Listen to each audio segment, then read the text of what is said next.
కన్న తండ్రి తన కూతుర్ని 24 సంవత్సరాలు ఇంటి కింద బేస్మెంట్ లో బంధించి తనతో 7 మంది పిల్లల్ని కన్నాడు. Papá. Pues lo lamento. ¿Qué estás haciendo? Papá, papá, ¿qué estás haciendo? Papá.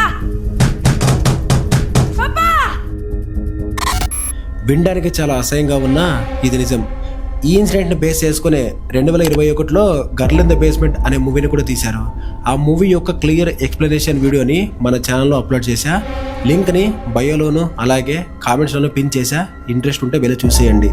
ఇక స్టోరీలోకి వెళ్ళిపోతే 1984లో ఆస్ట్రియాలో జోసెఫ్ అనే ఒక వ్యక్తి 18 సంవత్సరాల ఎలిజబెత్ అనే తన కూతుర్ని 24 సంవత్సరాలు తన ఇంటి బేస్మెంట్లోనే దాచేసి ఆమెతో 7 మంది పిల్లల్ని కన్నాడు. తన భార్యతో ఏం చెప్పాడో తెలుసా? మన కూతురు తన బాయ్ ఫ్రెండ్తో లేచిపోయి ఎక్కడికో వెళ్ళిపోయింది అని చెప్పాడు. అయితే ఫస్ట్ ఆ 3 పిల్లల్ని ఆ బేస్మెంట్లోనే పెంచాడు. ఇంకో 3 పిల్లల్ని తన భార్యతో పెంచాడు. ఈ పిల్లలు ఎవరు అని అడిగితే మన కూతురు కనేసి మన ఇంటి ముందు పెట్టి వెళ్ళిపోయింది అని చెప్పాడు. ఇంకొక బేబీ ఏమో పాపం ఆ బేస్మెంట్లోనే చనిపోయింది. అలా ఒక 24 సంవత్సరాల తర్వాత ఎలిజబెత్ పెద్ద కూతురు 19 ఏళ్ల క్రిస్టీకి ఆరోగ్యం బాగాలేకపోతే ఈ జోసెఫ్ హాస్పిటల్ తీసుకెళ్లి జాయిన్ చేశాడు.